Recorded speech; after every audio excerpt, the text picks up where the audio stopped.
como siempre, dar las gracias a todas y a todos los que habéis venido esta tarde a la presentación del libro de Siandru. Darle las gracias a Emilio por querer presentarlo, porque además le avisamos así un poco. Tampoco le dimos la opción de que dijera que no, pero él elegantemente dijo que sí.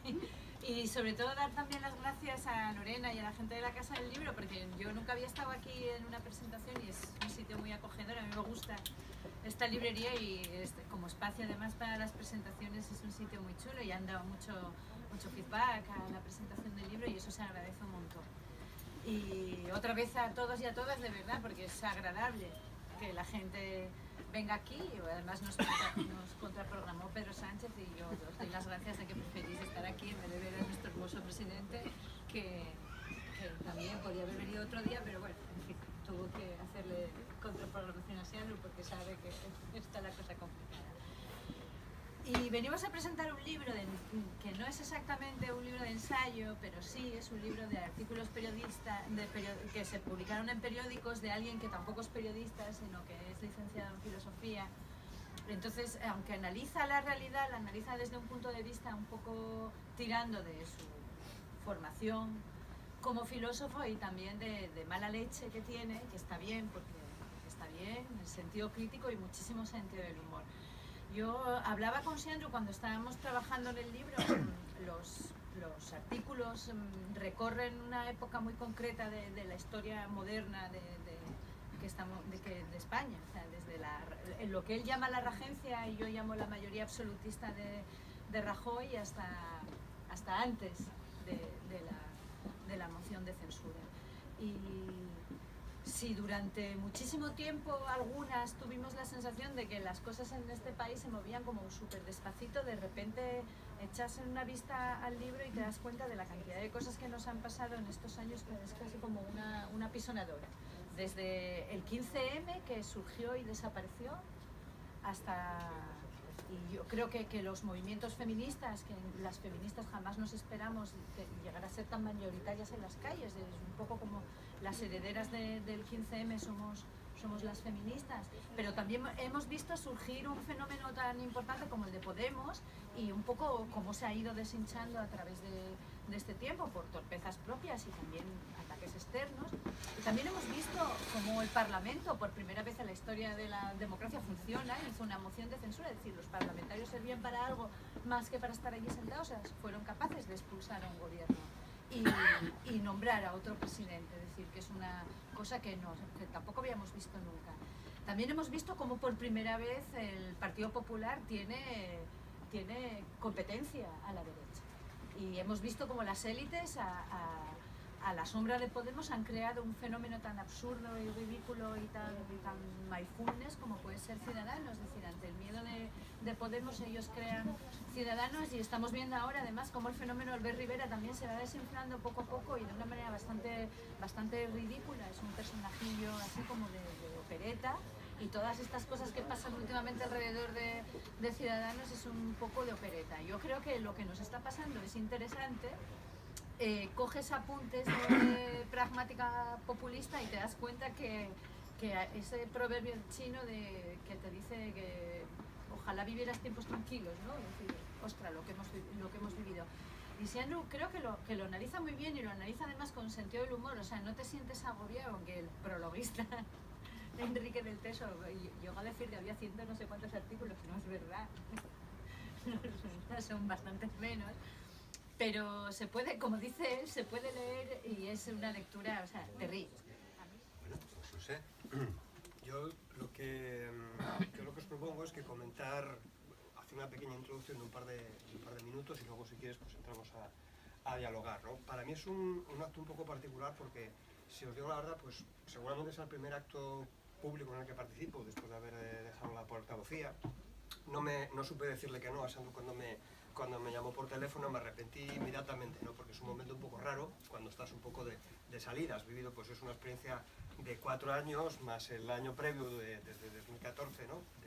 de trabajo en un experimento pues que hiciste en buena medida tuyo, pero que ya estás en otro punto, ¿no? Y es otro espacio seguramente desde el que podré pues colaborar. y entonces es un poco extraño porque no sabes muy bien exactamente qué es lo que puedes decir y qué no, ¿no? Y de hecho vine media hora antes porque me equivoqué, a las 7 vi que estaba vacío y dije, joder, nosotros que lo fuimos todo, porque el último acto en el que habíamos estado juntos, Sandro y yo, era precisamente en el acto en el Náutico. También coincidía con una visita de Pedro Sánchez, era el acto inaugural de la campaña de 2015 y fue un acto muy, muy bonito en el cual pues le tengo que agradecer a Sandro que fuese muy leve las críticas que me hizo después de mi intervención en el discurso. Yo sé que no estaba contento con el meeting que di y sin embargo pues fue muy prudente, porque en aquel momento nos lo perdonábamos todo, ¿no? Estábamos en un momento en el que sabíamos de nuestras limitaciones, de nuestro amateurismo, pero que había un horizonte por delante de muchas cosas por hacer. Yo parto de la hipótesis de que sigue habiendo muchas oportunidades, de que aparte de la complejidad, de la entrada y irrupción de nuevos actores, creo que nos toca el volver a activar la inteligencia colectiva y huir de las simplificaciones, pero quizás pues no sea yo la persona, ¿no? Y otros de los que participamos en el esfuerzo de lanzar Podemos quienes vayamos a protagonizar eso, ni mucho menos, ¿no? Nos toca seguramente otro papel. A las 7:30, pues las personas que están aquí son muchísimo más variadas. Aquí hay periodistas, hay compañeros de militancias de todo tipo, personas simplemente que se acercaron por curiosidad, hasta un diputado de Ciudadanos. Y yo creo que es fundamental que sigamos haciendo las cosas, no en una suerte de entresuá para contarnos otra vez, volver a aquellos tiempos en los que si veías a alguien que no conocías tenía que ser inspector de la policía, ¿no? Porque eran actos tan marginales, ¿no? Que si alguien venía a una charla tenía que ser de la policía porque si no seguramente lo conociésemos, ¿no? Yo creo que no hay que volver a ese tipo de tiempos, sino que aunque sea un espacio pequeñito y buena parte de las personas que estamos aquí nos conocemos, ya no somos las mismas. Como no somos los mismos, Andrew y yo, pues 4 o 5 años después de toda esta película. Yo lo primero que le quiero agradecer a Sandro por la invitación y porque realmente el libro es un libro muy divertido. Está escrito con un tono no solamente cáustico, sino sumamente inteligente, ¿no? Y eso a mí, por ejemplo, me sirvió y me ahorró unas cuantas cajas de tranquimocin de ese que hablas en el libro, en uno de los capítulos, ¿no? Creo que me devolvió un poco la sonrisa y las ganas de volver a pensar con cierta agilidad, y yo creo que eso lo transmite muy bien el libro. Y por otro lado, yo creo que es importante el que precisamente no recluyamos al ámbito, al papel de bufón, de crítico, simplemente aquel que nos provoca la risa. Yo creo que es muy importante recuperar, ¿no?, de aquellos tiempos en los cuales éramos capaces de reírnos de nosotros mismos, ¿no? No se hizo la política tan importante como para que nadie pudiese hacer broma ya al respecto y sobre todo tener cierta capacidad de autoderrisión, ¿no? Creo que me presté a venir casi como una suerte de sparring, ¿no? Porque al leer el libro es evidente que está mucho más en forma Sandro de lo que estoy yo. Quizás yo salgo un poco noqueado, ¿no?, de estos 4 años y no estoy muy en forma. Yo dije, bueno, voy a hacer como aquel que presumía de ser el peor boxeador de la historia. Él decía, yo no entreno porque así me tumban más rápido, ¿no? Este era un poco el asunto. Bueno, pues en este plan vengo yo, no entrené nada para venir a este acto, porque además pensé que, pues eso, iba a ser una cosita en la que poca gente se iba a acercar y que iba a ser una cosa más de reflexión, ¿no? De 4 cosas que yo creo que son importantes. Vuelvo a la hipótesis de partida y sobre eso quiero plantear el debate, no solo con Sandro, sino con las personas que estáis aquí. Yo creo que es el momento de volver a pensar muchas más jugadas de las que aparentemente, esos nubarrones que nos hacen pensar, hoy está todo muy mal, vaya como emerge, que si Vox, que si Ciudadanos, que si el PP, como si eso fuese el final del mundo, como si eso no formase parte de la lectura que hay que hacer de la pulsión que sigue activa. Es decir, el escenario, cuando hablamos de la crisis del régimen del 78, no se cerró, nosotros mismos no fuimos capaces de suturarlo y además seguramente era súper ambicioso y no tenía sentido pensar que una fuerza ni un esfuerzo político era capaz de suturar las heridas de una sociedad que seguía ahí latiendo, y nos guste más o nos guste menos, lo que está ahí sobre la mesa es una herida que no acaba de cicatrizar y sobre la que tenemos que reflexionar.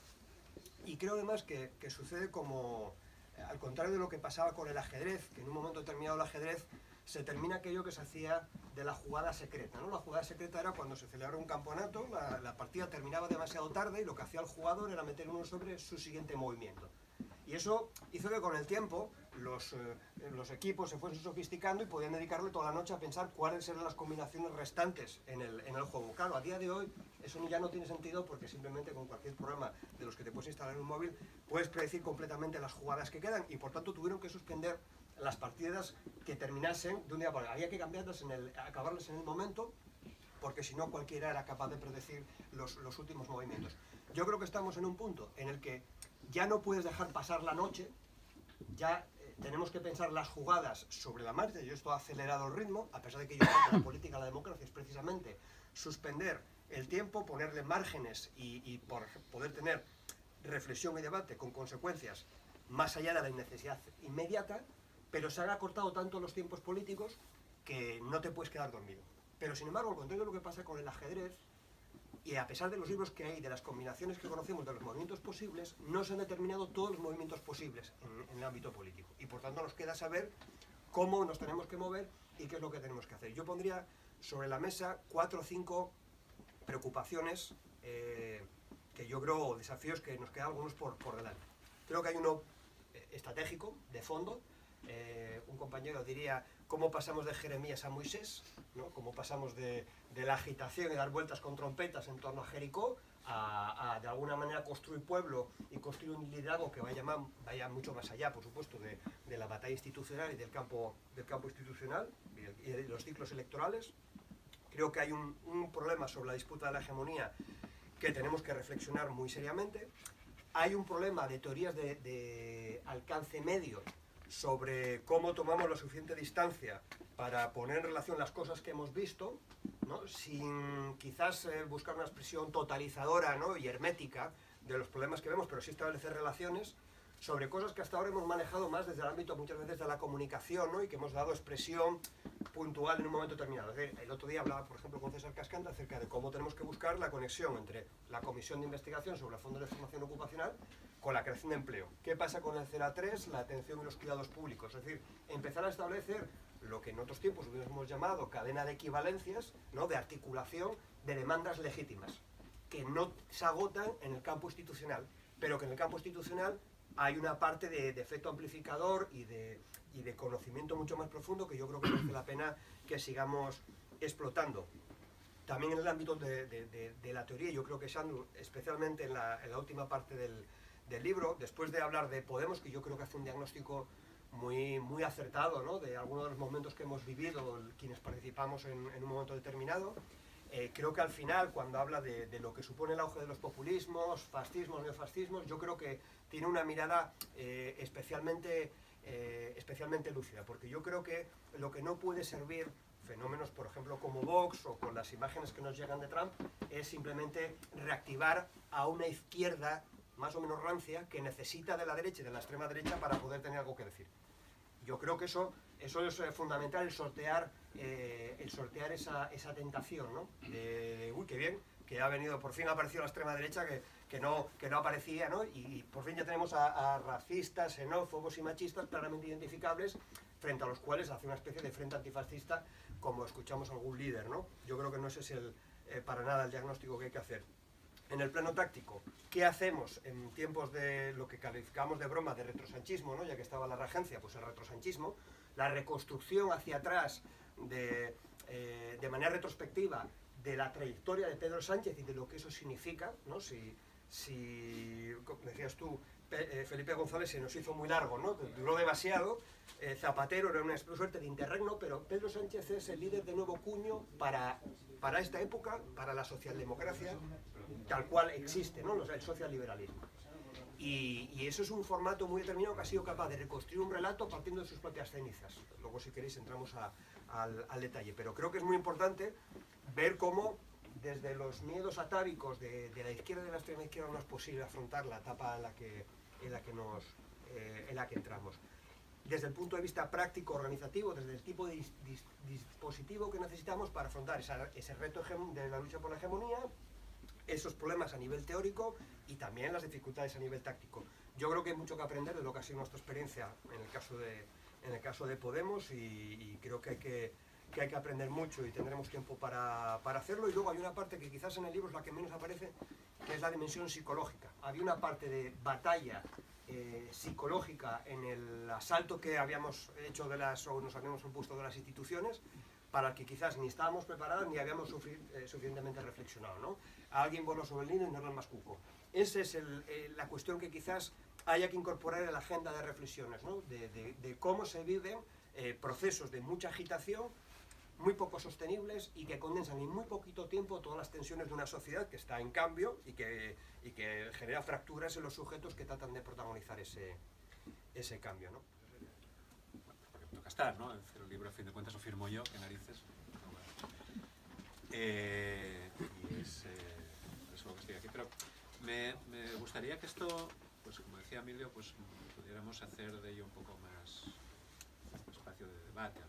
No lo sé, porque yo incluso ya el término debate hay veces que se me escapa entre los dedos, ya no sé muy bien si significa algo o solo es la representación de un debate y en el fondo nunca debatimos nada, ¿no? Ni siquiera en aquellos momentos en los que supuestamente había plazas llenas de gente y éramos todos más jóvenes y más optimistas, ¿no? Bueno, gracias por venir. El libro este en cuestión, Emilio, es un recorrido, es una selección de una serie de artículos, muchos de ellos fueron publicados en distintos medios. Tengo que decir que la mayoría de ellos ya no están al alcance de la gente que tenga acceso a Internet, ¿no? A pesar de que se publicaron allí, porque hay una cosa muy curiosa y es que Internet es un poco como la NASA, ¿no? O sea, hay mucha basura espacial. Tú puedes encontrar ahí una página web hecha con un programa antediluviano, ¿no? Sobre, yo qué sé, los dioses egipcios, ¿no? Y alguien la colgó ahí en el 98 haciendo unas prácticas para el CPR y ahí sigue, nadie se tomó la molestia de quitarlo. Yo tengo amigos, lo digo con tristeza, aunque me voy a reír, yo tengo amigos muertos que tienen página en Facebook. Sí. ¿No? Es un poco morboso a veces, ¿no? Y en cambio, otras cosas que tienen 2 días y que, bueno, tienen cierta actualidad, hoy alguien se encarga de borrarlo todo un día para otro, ya no, como no hayas tenido la precaución de saber dónde tienes la copia, porque es tuyo, se perdió, ¿no? Eso fue lo que pasó con la mayoría de estos artículos cuando Asturias 24, que fue un semanario que funcionó en Asturias durante varios años, coincidiendo con este periodo en el que yo colaboraba, pues desapareció y fue absorbido por La Voz de Asturias, ¿no? Todos aquellos artículos, pues, desaparecieron, o sea, no están... Alguien quitó el puerto USB de donde estuviera encajado y adiós, ¿no? Entonces, bueno, pues era una buena ocasión para hacer una revisión de aquellos artículos y ver qué es lo que podía perdurar, ¿no? Y con qué estaría yo de acuerdo 6, 7, 5, 4 años después de haberlo escrito, ¿no? Porque, bueno, pues como bien sabía Hume, nosotros no somos los mismos a lo largo de toda nuestra vida, es decir, nos llamamos de una manera, pero desde luego yo no soy el que era hace 40 años, mucho menos, no creo que haya ningún punto de conexión casi, salvo alguna célula neuronal y alguna célula del tejido ocular y poco más, ¿no? El resto pues se va renovando y ni siquiera en cuanto a materialidad somos los que... Entonces, al hacer ese recorrido, yo hice como un viaje, ¿no? Lo comentaba Emilio antes, un viaje por estos últimos años, ¿no? Es decir, ¿a dónde nos había conducido todo esto? Fueron años donde yo por primera vez tuve la sensación de que había pasado el tiempo.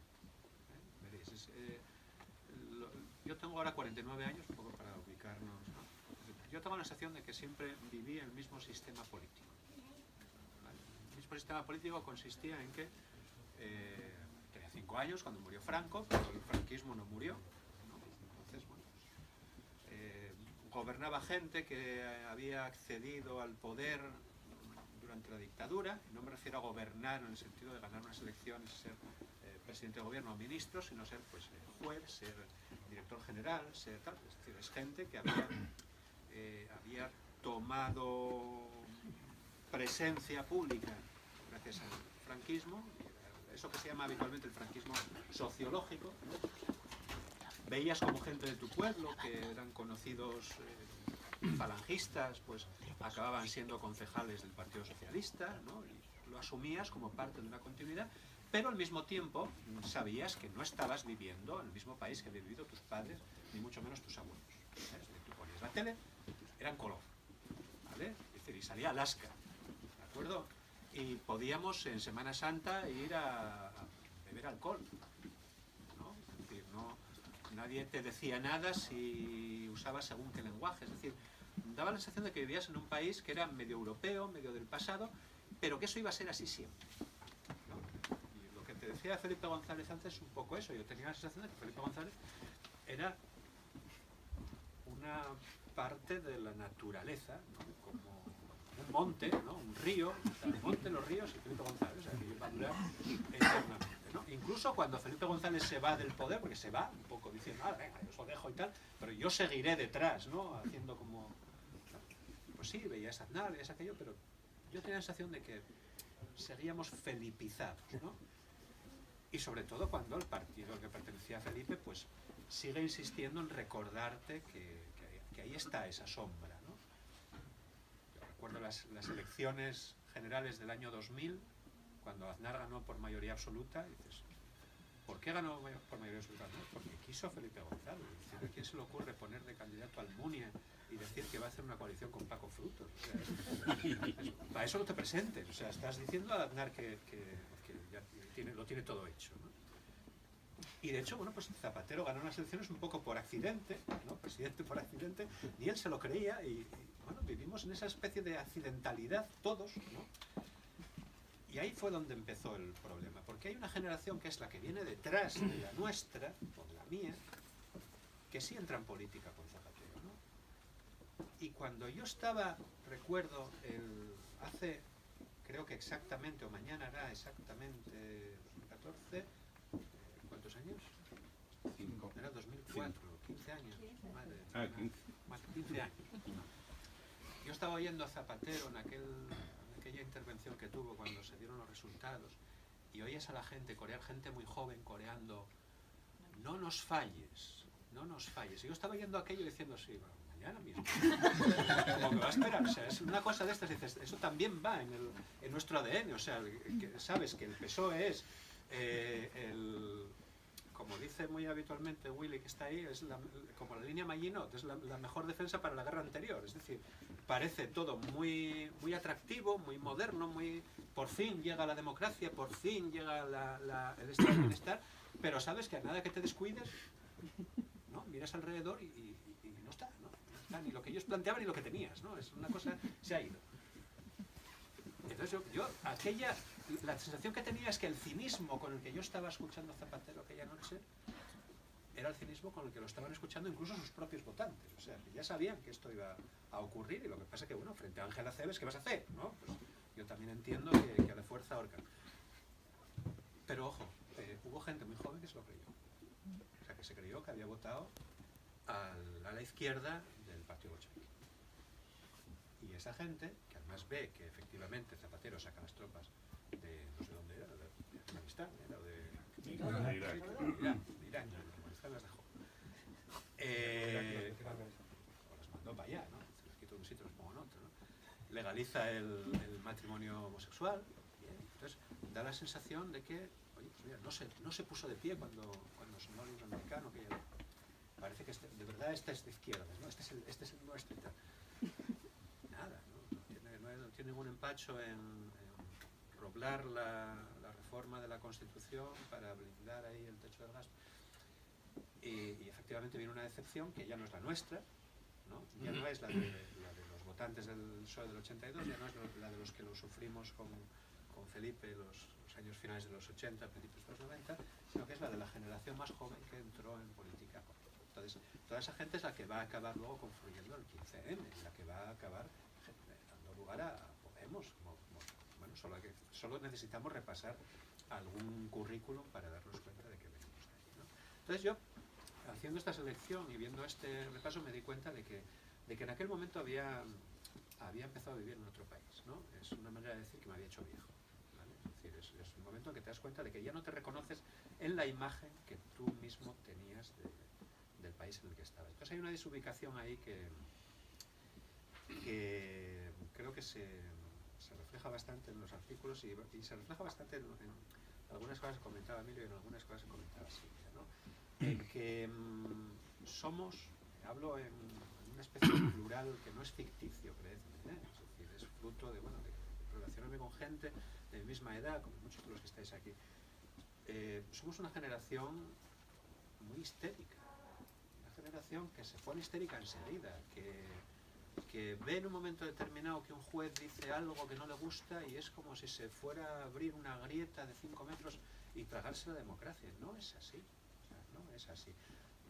Vemos que Vox saca... ¿Cuántos diputados sacó? 14, los que sean, en Andalucía. Y enseguida empezamos a pensar en el cuento de la doncella y hombre, no, yo no me creo que la gente sea tan imbécil de pasar de blanco a negro de la noche a la mañana, ¿no? Y sabemos que hay gente con distintas sensibilidades, sabemos que hay sensibilidades que es dudoso que quepan en la categoría de sensibilidades, ¿no? Pero esto lo hemos sabido siempre, es decir, no es, los toros no los ha inventado Vox, la caza no lo ha inventado Vox, el machismo no lo ha inventado Vox. Entonces, a mí me cuesta creer que la ingeniería genética ha avanzado tanto en los últimos 6 meses como para poder fabricar votantes del fascismo de la noche a la mañana, ¿no? Es decir, nos guste o no, algo no gusta a una parte de la sociedad española y el diagnóstico que esa parte de la sociedad española hace no tiene que ser el mismo en todas las circunstancias. A mí lo que me preocupa es otra cosa, más que Vox. Creo que Vox es un efecto y por eso yo ya me callo y le voy a hacer unas cuantas preguntas al señor diputado. ¿Cómo se dice cuando alguien sale de algo? Pues, saliente, sí, pero había un latinajo ahí que me gustaba y no recuerdo ahora mismo. Yo tuve la sensación de que Podemos, cuando nació, hizo un poco de barrera frente a otro tipo de discursos políticos. Es decir, otros discursos políticos, digamos, que no llegaron cuando tenían que llegar porque Podemos hizo un poco de astringente, ¿no? O sea, evitó que se dieran esos discursos antisistema, que era lógico que se dieran en una época en que Rajoy estaba apretando las tuercas cada día más, ¿no? Y evitó, bueno, pues que aquí tuviéramos un amanecer dorado, ¿no? Por decirlo así. E incluso contagió parte de la manera de abordar ciertos temas, no el diagnóstico ni las soluciones, que creo que en buena medida todos sabíamos que no eran del todo acertados, ¿no? Pero sí la manera de abordar esos problemas contagió a otras fuerzas políticas, ¿no? Tanto a la izquierda como a la derecha, yo creo que se dejó notar esa presencia, ¿no? Entonces, yo no sé si desde dentro de lo que sigue siendo Podemos o desde dentro de las instituciones en las que llegasteis bajo las siglas de Podemos, si se percibe también que, he dicho también, aunque yo no lo percibo así, pero bueno, puede que mucha gente lo crea, que al haber accedido Podemos a las instituciones se dejó un espacio vacío que fue ocupando otro tipo de discursos más antisistema y que lógicamente se corresponden más con la derecha porque la izquierda está a otros deleves, ¿no? Decía Ernest Mandel, que mira que ya remonto a las... yo recuerdo un texto de Ernest Mandel donde hablaba de cómo los concejales y los diputados de PICI, del Partido Comunista Italiano, alertaban mucho, cuando cada vez que les ponías un micro delante o tal, le decía que por favor no os obcequéis tanto en el trabajo institucional que abandonéis las calles, ¿no? Y que nos está pasando, o sea, que no tenemos fuerza para todo, que si de repente tenemos que gestionar un ayuntamiento, se acabó. O sea, no podemos estar en misa y repicando a la vez, ¿no? No existe ese tejido lo suficientemente autónomo.